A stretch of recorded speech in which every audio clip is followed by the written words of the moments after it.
Bharatiya Janata party जब भी आरक्षण का नाम आता है बिल्कुल उसके पैर से जमीन खिसक जाती है। ऐसा लगता है कि आरक्षण नहीं, पता नहीं अपने घर से कुछ दे रहे हैं। नहीं। पार्टी संविधान को ना मानती है ना संविधान को बचाने की कोशिश कर रही है। धनंजय गिरी, एक मिनट दीजिए, संविधान को खत्म करने के लिए पिछड़ा इनको देख करके उल्टे पाव भाग जाता है। और दलित तो अगर इनको देखता है तो दलित पहले देश की पहली दलित मुख्यमंत्री बहन मायावती ने कोर्ट में FIR कराया था। जो आरक्षण तो चलिए शुरू करते हैं। संविधान में दिए हुए हैं उसके बाहर कोई कौन जाएगा मुझे तो संविधान में मुस्लिम आरक्षण है, हाँ या ना?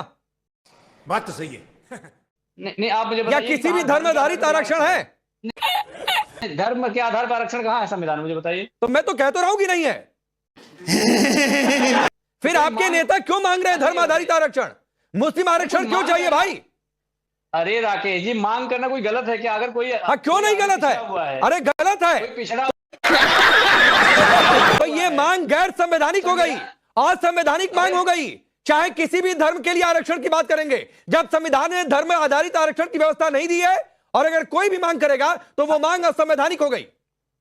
फिर छोड़ दीजिए संविधान बचाओ, संविधान संरक्षण। बहुत सारे ऐसे नियम हैं हाँ। जो संविधान में आजादी के बाद अमेंड किए गए हैं। अच्छा। नए बनाए गए हैं। अच्छा। उसमें जोड़े गए हैं। 100 से ज्यादा संशोधन किए गए हैं। तो क्या उस समय ये लोग नहीं? तो ठीक है, अब मैं आ गया ना सर, अब ठीक है। तो भाई धनंजय गिरी जी, ठीक है, मुझे जो लाइन चाहिए थी वो आपने दे दी है। अब धनंजय गिरी जी, समाजवादी पार्टी ये कह रही है कि संविधान संशोधन करिए और उसमें धर्म आधारित आरक्षण की व्यवस्था लाइए और उसमें भी मुस्लिम आरक्षण सबसे पहले कीजिए। यह सपा की मांग है, जो धर्मेंद्र यादव की बात मैंने समझी। सलमान, ये तुष्टीकरण का जो इनका चलन है, ये सपा की पहचान ही यही है। और आप इनसे क्या उम्मीद करते हैं? पीडीए मतलब पिछड़ा कहां इनके पास है? पिछड़ा इनको देख करके उल्टे पाव भाग जाता है। और दलित तो अगर इनको देखता है तो दलित पहले देश की पहली दलित मुख्यमंत्री बहन मायावती ने कोर्ट में FIR कराया था कि सपा के गुंडों ने मेरी अस्मत लूटने की कोशिश की, मेरे ऊपर प्राणघातक हमला किया। उसके बाद दलित रिजर्वेशन को इन लोगों ने पार्लियामेंट में फाड़ा, दलितों को डिमोट किया इनकी सरकार ने। प्रमोट करना छोड़ दीजिए, डिमोट किया। ये मुल्क को कुर्बान कर दे मुसलमान के मोहब्बत में। क्यों? क्योंकि इनको अपने पीडीए का इनका मतलब था परिवार डेवलपमेंट अथॉरिटी, जो यूपी में था, लेकिन वो महाराष्ट्र में हो गया प्रोपेगेंडा डेवलपमेंट अथॉरिटी।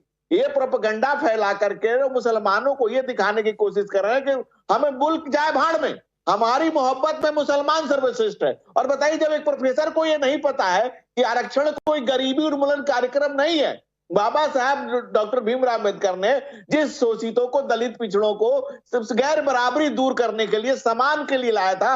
अब बताइए, AMU में आरक्षण दलितों का खत्म, कुछ नहीं बोले। जामिया मिलिया में आरक्षण खत्म, कुछ नहीं बोले। 70 साल तक जम्मू कश्मीर में दलितों का आरक्षण नहीं मिला, कुछ नहीं बोले।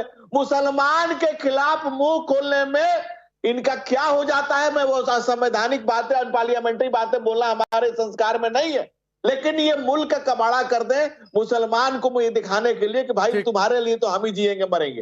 ये तुष्टीकरण की राजनीति ने इस देश का जितना कबाड़ा कर रखा है, वो तुष्टीकरण में चैंपियनशिप की बारी है कि तुमसे बड़ा चैंपियन मैं।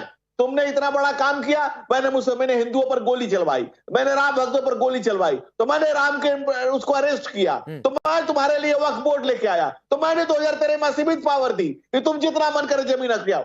ये मुल्क के ऊपर मुसलमान को रखने की मुनाफत और मकार इस मुल्क के आम और जवान और गरीब मुसलमान भी देख रहा है। नहीं, कुछ लोग क्या कर रहे हैं। नहीं, मैं धनंजय गिरी जी, धर्मेंद्र यादव,